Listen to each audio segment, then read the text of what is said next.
Like we have to continue on with our bracket. Kawaii versus Mind Broken Youngblood.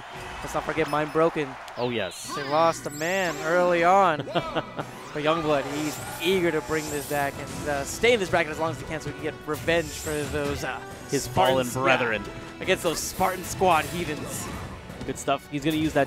So this is going to be an interesting matchup. You have Kawaii, who is playing his trademark Zelda. Has a fantastic Zelda. But, I mean, I've had the pleasure of just hanging out and talking with Kawaii, and he has a wealth of knowledge when it comes to this game. And Smash in general. He's a very insightful player, very knowledgeable. And Youngblood, though, on the other end of the spectrum, very smart as well, but also very intuitive. Knows how to adapt, knows how to see things for what they are, and then kind of come up with more information and more ideas. For instance, he is a game developer. He is a programmer, and he is part of the Rivals of Aether Beta.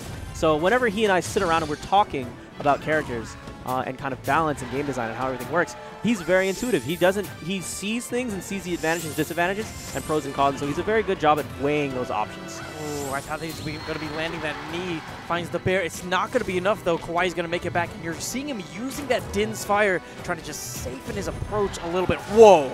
That impact. Gets the pressure off of him. Yeah, center stage, and a nice wave from Kawaii. He just waited. He knew that Youngblood was going to be thirsty for blood. Puts in that quick up tilt. Oh, this could be really bad. No. He chose to go a little bit higher to avoid that knee. That's the stock. Wow, you know, I'm surprised Kawaii actually ends up on the board first. He's ledge canceling those up Bs. That's really sick.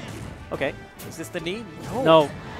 This could be a big up air. I think, honestly, instead of going for the knee, maybe go for an up air instead at this percentage. Good stuff. Finishing the stock, getting rid of the dense fire. Seeing if you can use Nair. Here's the thing, is that I feel like that Nair that Zelda has, super, super good. How come? Because you can up throw, go straight into it, has multiple hits, it's very, very active, and it has great priority. Oh, I think it's a pretty good move, mostly because whenever I think about Captain Falcon as a character, how does he combo? He comes right into you. Yeah. And that Nair is that nice, long-lasting hitbox, essentially designed to some extent to almost intercept that. And so it's about how Kawaii really positions himself when he uses that Nair. Oh, wow. Yes. Goes for the stomp instead of the knee. Pays off really nicely as Youngblood makes his lead increase by 1. Kawaii's probably going to be looking for a back air. Finds it, but it was a sour spot instead of a sweet spot. Oh, you can already see Youngblood playing very patiently. He does not want to get clipped.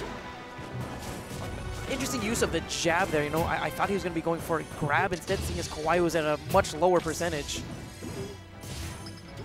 Okay. Always be careful. Oh! That's the stock. That's the one thing about that Falcon kick. It's a really good option because it lets you get your jump back, but it puts you in that predictable position, and a good player is just there to punish. But speaking of punishes, look at that down air into edge hawk. So clean by Youngblood. Oh, good stuff. Trying to see if you can catch him on the tech chase. Unfortunately, the roll wasn't long enough to grab, to put him into position to grab. See if he can continue to use those up airs, not letting Kawaii get onto the ground for free. Nice. I like that power shield from Youngblood. Good tech to avoid the up air. Let's see how he can finish off. Oh, good movement. Wave dash directly on, and that's going to be the stock. And that's going to be the game. Really good stuff by Youngblood there. Yes. Taking that first game off of Kawaii.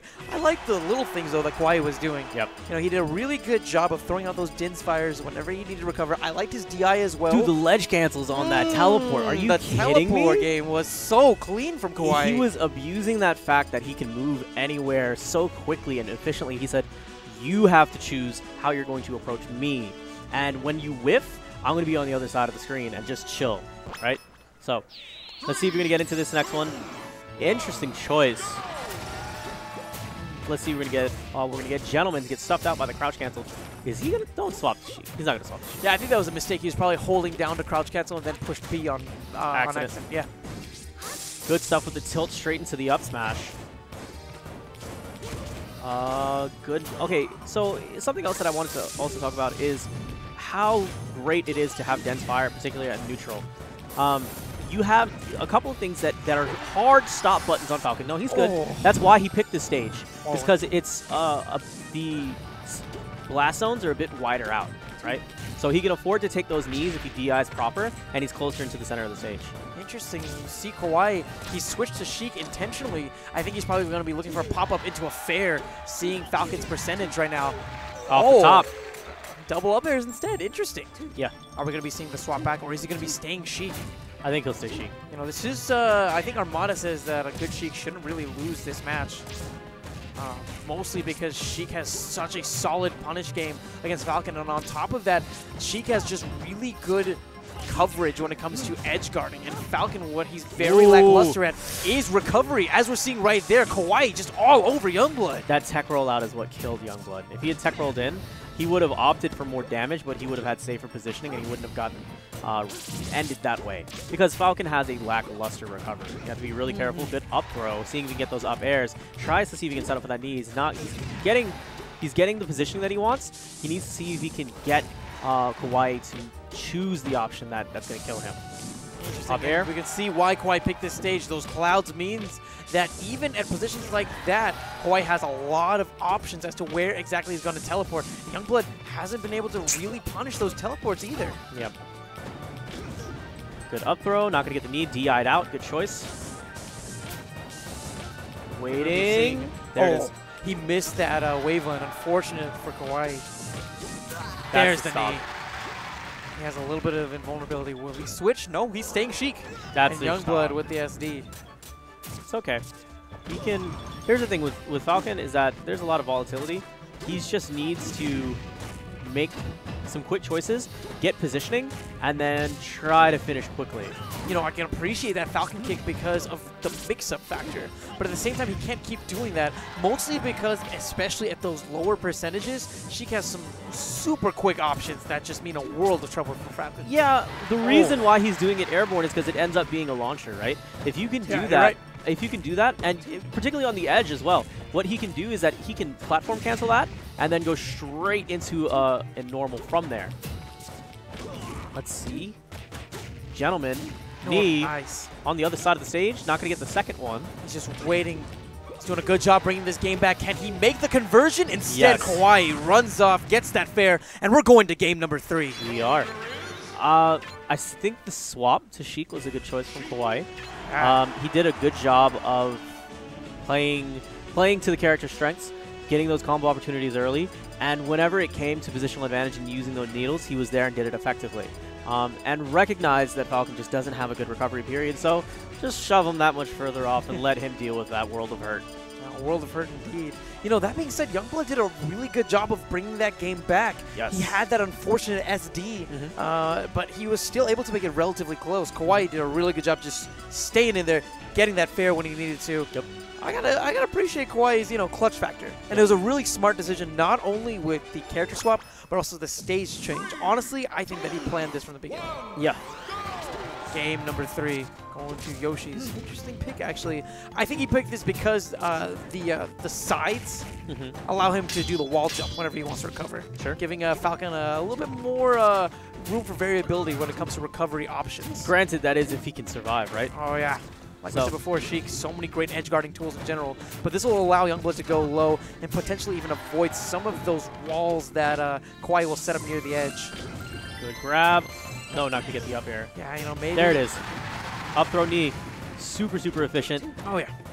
Gotta play smart. Efficient indeed, seeing as Youngblood only took 29% in his first stock. But here's Kawaii with the comeback. Look at these punishes. So much damage. Really great string from Kawaii.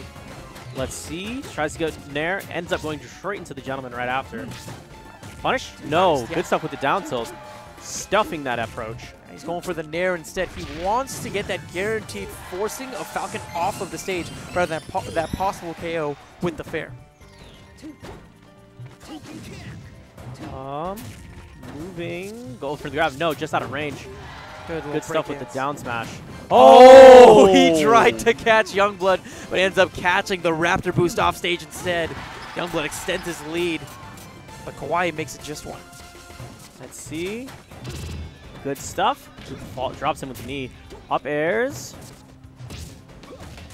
And we're seeing a lot of rolls from Kawaii. Those tilts, man. Ridiculous. Especially when it comes to those corners, you're seeing Kawaii roll a lot, and I'm curious to see if Youngblood's going to start picking up on it. He made an error there. He opted to go low when he should have gone high and just taken the punishment. And that's the other nice thing about this counter pick, actually. It makes it so that Youngblood, while he has a lot of different recovery options, it really limits the recovery options that Kawaii had in comparison to the previous stage. I mean, he swapped to Zelda here also to help out with those dense fires, just like that. But because he was in a special move, he would have hit that. Oh, that's going to be the stop. Wow. That was quick. Yeah, Youngblood, he made that swap, and he just came right out the gates with that one. Yeah, that was really brutal. good. Yeah.